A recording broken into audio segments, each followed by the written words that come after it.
আর হবে না কোনো জরিপের দৌরত্ব।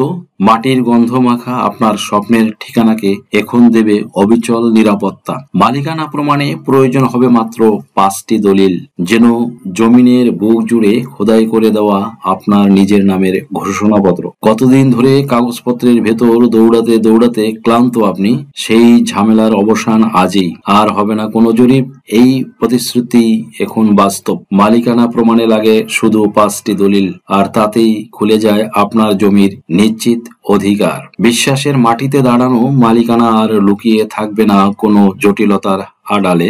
জরিপের ভীতি নয়, এখন আপনার হাতে থাকবে পরিষ্কার প্রমাণের দিশা, কারণ 5টি দলিলেই যথেষ্ট আপনার জমিকে আপনার বলে ঘোষণা করতে আকাশের নিচে সর্বসমক্ষে। সুপ্রিয় দর্শক মন্ডলী, আর সময় নষ্ট না করে শুরু করা যাক। Let's get started.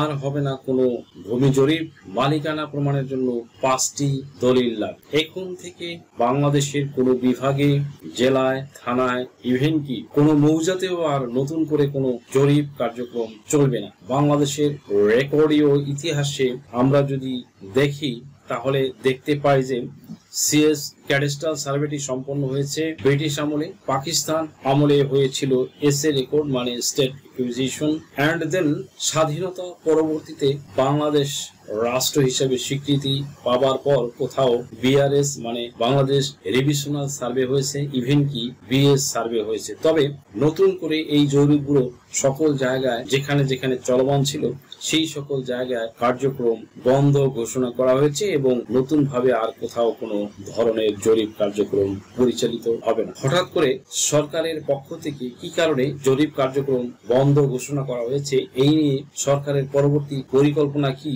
সেই বিষয় নিয়ে বিস্তারিত ভাবে ডিসক্রাইব থাকবে, অ্যাজ ওয়েল অ্যাজ যারা এখনো জরিপে নিজ নাম অন্তর্ভুক্ত করে নিতে পারেনি এবং রেকর্ড অফ রাইটস অনুযায়ী জমির মালিকানা লাভ করতে পারেনি, তাদের জন্য করণীয় কি সেই সম্পর্কে গাইডলাইন দেওয়া হবে। কাজেই শেষ পর্যন্ত সাথেই থাকুন। সাধারণত কোনো অঞ্চলে জরিপ কার্যক্রম পরিচালনা হয় তখন দুটো উদ্দেশ্যকে সামনে রেখে সরকার জরিপ কার্যক্রম পরিচালনা করে। তার মধ্যে 1 নম্বর হচ্ছে যে উদ্দেশ্যটা থাকে সেটা হচ্ছে কোনো অঞ্চলে যখন জমি হাত বদল হয়, অর্থাৎ মালিকানার যখন হাত বদল হয়, ঠিক তখনই পূর্বের মালিকের নাম পরিবর্তন করে বা পূর্বের রেকর্ডে পূর্বের মালিকের নাম যেমন পরিবর্তন না করে পূর্বের রেকর্ড বজায় রেখে নতুন করে যে নতুন রেকর্ডে আবার সেই নতুন মালিকের নাম অন্তর্ভুক্ত করার জন্য কিন্তু রেকর্ড কার্যক্রম সরকার পরিচালনা করে। আরো একটি উদ্দেশ্য থাকে, অনেক সময় দেখা যায় যে উত্তরাধিকার সম্পত্তি বা ওয়ারিশান সম্পত্তি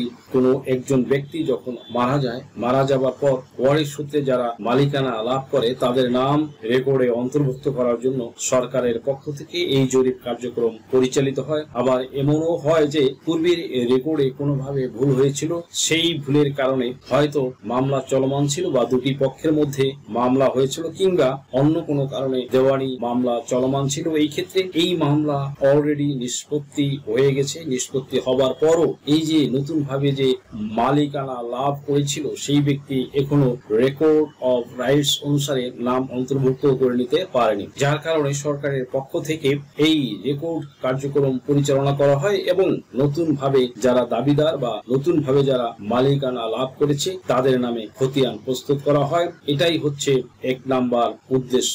সেকেন্ড থিং, খতিয়ানে ভূমির মালিকদের নামে যে মালিকানা প্রদান করা হয় সেটার আলোকে আবার ম্যাপ বা নকশা প্রস্তুত করা হয়। খতিয়ানে যেমন মালিকানা নির্দিষ্ট ভাবে 9টা মৌলিক কলাম থাকে, মানে হচ্ছে যে মালিকের নাম, ঠিকানা, বিবরণী থাকে, অংশ থাকে, জমির শ্রেণী থাকে, জমির পরিমাণ থাকে, দাগ নম্বর থাকে। ঠিক তেমনি ভাবে যখন ম্যাপ বা নকশা প্রস্তুত করা হয় ওই ম্যাপ বা নকশাতে ওই যে খতিয়ানে ভূমি মালিকের যে দাগ নম্বর দেওয়া হয়েছে সেই দাগ নম্বর অনুযায়ী জমির পরিমাণ কতটুকু সেটা ম্যাপ বা নকশায় আবার উল্লেখ করা হয়। সুপ্রিয় দর্শক মন্ডলী, এই দুইটা উদ্দেশ্যকে টার্গেট করে কোনো একটি অঞ্চলে সাধারণত জরিপ কার্যক্রম পরিচালিত হয়। তবে এখন পর্যন্ত যেহেতু বাংলাদেশের যে জরিপগুলো হয়েছে প্রত্যেকটা জরিপেই দেখা গিয়েছে যে অসংখ্যবার এই কার্যক্রম বা এই হালনাগাদ করতে যেয়ে বা ম্যাপ প্রস্তুত করতে যে অসংখ্য জায়গায় ভুল করা হয়েছে।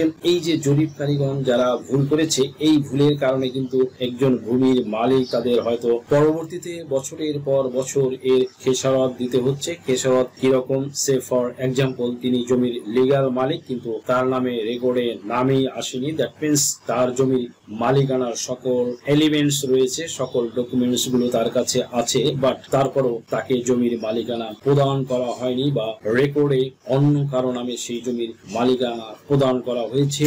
আবার এমনও হয়েছে যে তাকে যদিও বা রেকর্ডে নাম প্রদান করা হয়েও থাকে, তাহলে দেখা গিয়েছে যে তাহার হিস্সা অনুযায়ী যতটুকু প্রাপ্য সেই পরিমাণ মালিকানা তাকে প্রদান করা হয়নি। অনেক সময় তার হয়তো জমির পরিমাণ দলিলে দেখা গেল যে আছে 20%, তিনি লিগ্যাল জমির মালিকও 20%, একটা নির্ভুল দলিল, এই 20% জমি তাহার খতিয়ানে হয়তো তার 20% উঠেছে। যখন খতিয়ান প্রস্তুত হয়েছে নতুন করে, তখন 20% তাকে দেওয়া হচ্ছে বা হয়েছে, কিন্তু তার যে দাগ নাম্বার, সেই দাগ নাম্বার 20 এর জায়গায় হয় 15% উঠে রয়েছে, কিংবা এক কথায় কম হয়ে গেছে। যদি এরকম হয়ে থাকে, উনি তো সেই 20% দখল পেল না, তাহলে এই ক্ষতিটা কার? জরিপ কারক গন্ত জরিপ করে চলে গেল, তাহলে ক্ষতিটা তো আলটিমেটলি একজন ভূমির মালিকেরই, তাই না?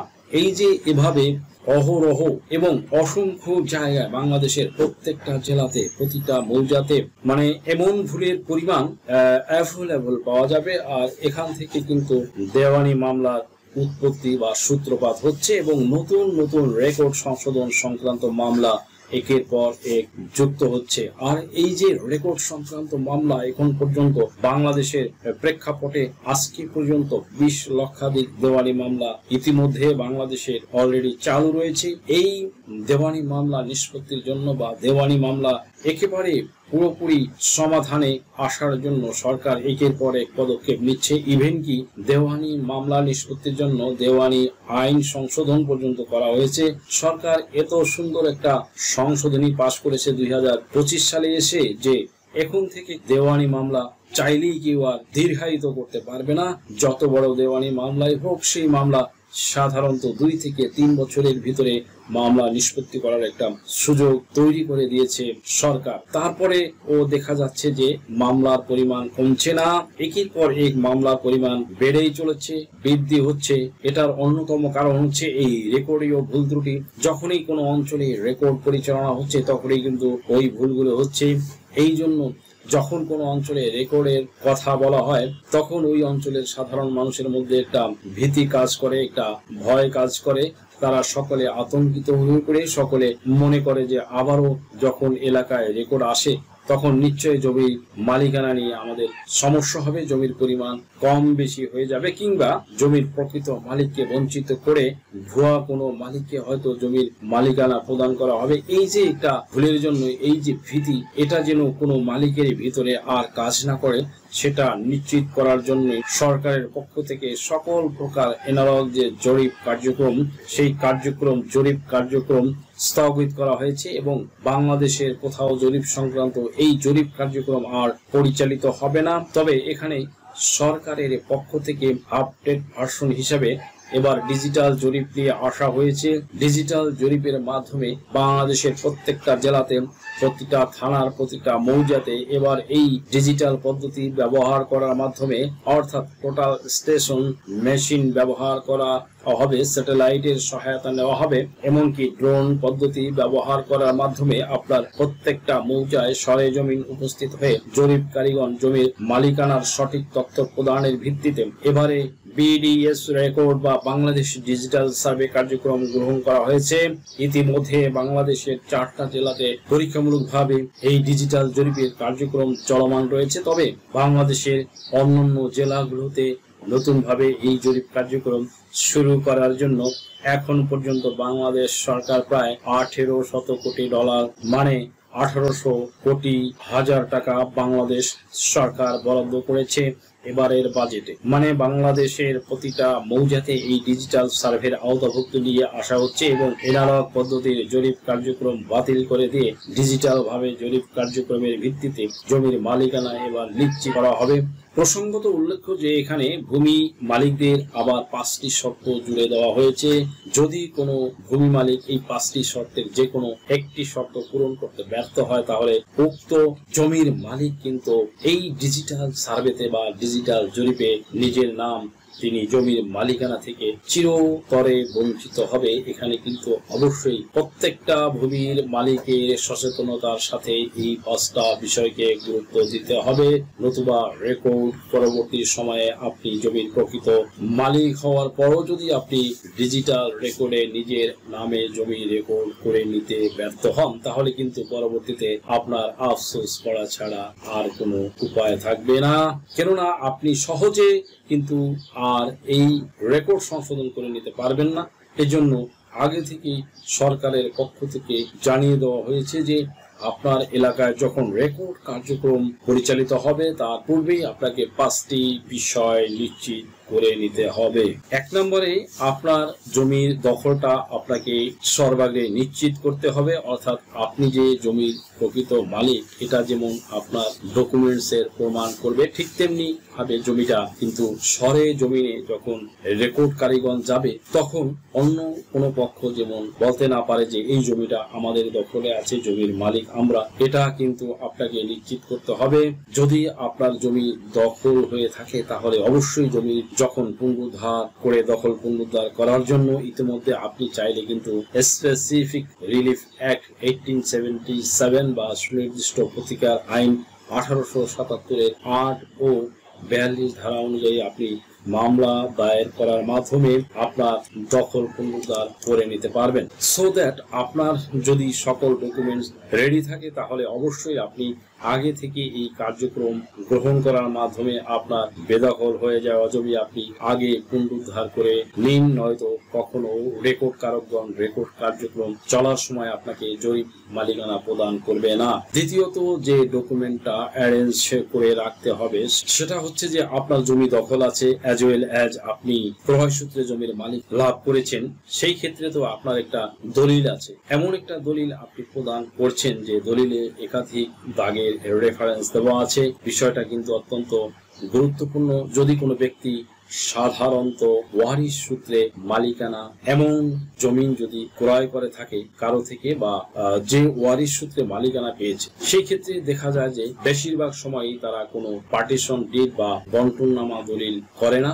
এই বন্টননামা দলিল না করে তারা কি করে, আপোষ মীমাংসার ভিত্তিতে ওই জমি নিজেদের ভিতরে ভাগ বন্টন করে নেয়। আর এই আপোষের মাধ্যমে ভাগ বন্টন করে নিয়ে নিজেরা এক একজন এক এক দাগে দখল করে বা ভোগ দখলে রাখে। যখন প্রয়োজন হয় তখন বিক্রয় করে দেয়। কিন্তু এই সময় যদি কারো বন্টননামা দলিল না থাকে তাহলে তিনি যখন রেজিস্ট্রেশন করতে যায় তখন অন্য ওয়ারিশরা যদি সম্মত না হয় তাদের যে ব্যক্তি যে দাগটা দখলে রেখেছিল সেই দাগে তার যতটুকু জমি ছিল সে কিন্তু ততটুকু জমি লিখে দিতে পারবে।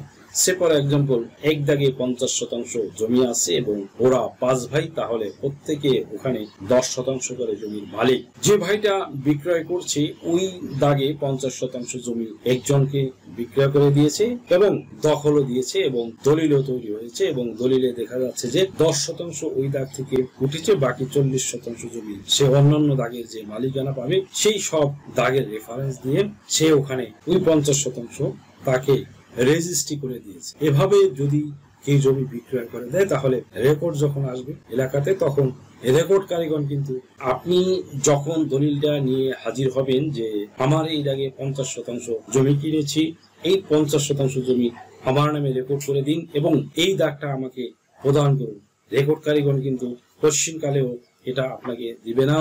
ইভেন কি অ্যাজ পার ল আপনি কিন্তু এটা পানও না। তাই রেকর্ড কারিগণ আগেই দেখবে যে আপনার দলিলে বিস্তারিত কি লেখা আছে। যদি তফসিলের ভিতরে দেখে যে আপনার 5টি দাগের রেফারেন্স দেওয়া আছে বা 10টি দাগের রেফারেন্স দেওয়া আছে তাহলে আপনাকে 5টি বা 10টি দাগের রেফারেন্স অনুযায়ী কিন্তু আপনাকে রেকর্ডে নাম অন্তর্ভুক্ত করে দেবে। কখনো আপনাকে এক দাগে রেকর্ড দিবে না।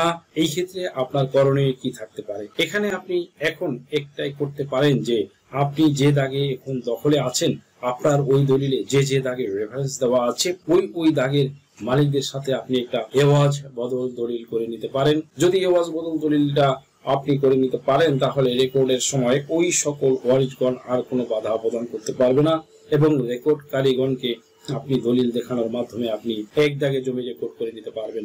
তৃতীয়ত যে প্রস্তুতি আপনাকে গ্রহণ করতে হবে সেটা হচ্ছে যে আপনার জমির খাজনাটা আপডেট রাখতে হবে। অনেকেই বিষয়টা গুরুত্ব দেয় না বা অনেকেই কিন্তু মনে করে যে যখন রেকর্ড আসবে তখন আমি খাজনা প্রদান করে আমি রেকর্ডের নাম অন্তর্ভুক্ত করে নেব। এটা কিন্তু অত্যন্ত ভুল একটি সিদ্ধান্ত। অবশ্যই আপনার এলাকায় রেকর্ড আসার পূর্বে আপনার যে জমি, সেই জমির যদি শুধুমাত্র দলিল থাকে তাহলে দলিলটা নামজারি করে নিন এবং দলিল নামজারি করে নেওয়ার মাধ্যমে আপনি ওই নামজারি খতিয়ান অনুযায়ী প্রত্যেক বছর খাজনা প্রদান করতে থাকেন। অবশ্যই আপনার খাজনা যেন আপডেট থাকে, এটা মাথায় রাখবেন। সরকার কিন্তু ঘোষণা দেওয়ার মাধ্যমে যে কোনো সময় আপনার এলাকায় ডিজিটাল জরিপের কার্যক্রম শুরু করবে, কিন্তু আপনি কিন্তু তৎক্ষণাৎ আপনার খাজনা পরিশোধ করার সুযোগটা পাবেন না। তাই আপনার দলিল আছে, আপনার নামজারি খতিয়ান আছে, আপনার জমির খাজনাটাও যেন আপডেট থাকে। চতুর্থ পর্যায়ে আপনাকে যে প্রমাণটা সংগ্রহে রাখতে বলা হয়েছে সেটা হচ্ছে আপনি উত্তরাধিকার সূত্রে মালিক, কিন্তু আপনার অন্যান্য ওয়ারিশদের সাথে গুড রিলেশন নেই। যে একজন ব্যক্তির সাথে আরেকজনের ব্যক্তির ভালো একটা গুড রিলেশন আছে, সেই ক্ষেত্রে কি করতে পারে? সেই ক্ষেত্রে মনে রাখবেন, সকল ওয়ারিশ সম্মিলিত ভাবে এক জায়গায় বসে একটা বাটোয়ারা দলিল করে নেওয়ার সিদ্ধান্ত গ্রহণ করেন। যখন আপনাদের পৈতৃক সম্পত্তি, তখন অবশ্যই এই বাটোয়ারা দলিল অনুযায়ী আপনাদের মালিকানা নিশ্চিত করতে হবে। নচেত রেকর্ডের সময় কিন্তু জমির দখল নিতে বা দখল কে কোন দিকে নিবে এটা নিয়ে কিন্তু আপনাদের ভিতরে কনফ্লিক্ট হতে পারে বা কোনো সমস্যা তৈরি হতে পারে। আর এই সমস্যা থেকে যদি বাঁচতে চান, যদি রক্ষা পেতে চান, তাহলে অবশ্যই আপনাদের আগে থেকেই একটি বন্টননামা দলিল করে নিতে হবে। আর যদি এমন মনে হয় যে না, আমাদের ভিতরে ভালো আন্ডারস্ট্যান্ডিং আছে, এটাতে কোনো অসুবিধা হবে না, তখন রেকর্ড আসবে যখন, তখন আমরা উপস্থিত থেকে যার যার মতো যে যে জায়গায় ভোগ দখলে আছি আমরা এভাবে রেকর্ড করে নেব, তাহলে কোনো অসুবিধা নেই। তবে কথা হচ্ছে যে মানব জীবন ক্ষণস্থায়ী, কখন কি হয় বলা যায় না, এমনকি এটা আমরা কেউই জানি না। এজন্য আগে থেকেই কোনো ধরনের সমস্যার জন্য তৈরি না হয়, এটা নিশ্চিত হওয়ার জন্য অবশ্যই আপনাদের একটি বন্টননামা দলিল তৈরি করে নেওয়া উচিত। সর্বশেষ এবং পঞ্চম পর্যায়ে আপনাকে যে কাজটি করতে হবে সেটা হচ্ছে, যদি এমন হয় মানে হচ্ছে যে আপনার জমির দখল ঠিক আছে, আপনার দলিল ঠিক আছে, আপনার নামজারি বা খাজনা প্রদান সবই ঠিক আছে, এমনকি আপনার উত্তরাধিকার দিক থেকে অর্জিত মালিকানা সবই ঠিক আছে, তবে একটা বিষয় নিশ্চিত করে রাখবেন, সেটা হচ্ছে আপনার সকল কাগজপত্র আছে, বাট সর্বশেষ যে রেকর্ড ইতিপূর্বে হয়েছিল সেই রেকর্ডে আপনার কোনো প্রকার নাম নেই। সে for example CS, SA, RS, BRS বা সিটি জরিপে অন্য কোনো ভুল ব্যক্তির নামে হয়ে আছে, তাহলে আপনাকে অবশ্যই রেকর্ড সংশোধনের মামলা দিয়ে রেকর্ড সংশোধন করে নিতে হবে। যদি কেউ আপনাকে এমন কোনো পরামর্শ দেয় যে না, রেকর্ড সংশোধনের মামলা করার দরকার নেই, তাহলে আপনার রেকর্ড সংশোধনের মামলা নিষ্পত্তি হতে অনেক সময় লেগে যাবে। দ্যাটস হোয়াই আপনি কারো কথা শুনবেন না। অনতি বিলম্বে আপনি আপনার রেকর্ড সংশোধনের জন্য আপনি একজন বিজ্ঞ আইনজীবীর শরণাপন্ন হয়ে আপনি যত দ্রুত সম্ভব এখতিয়ার সম্পন্ন আদালতে মামলা দায়ের করেন।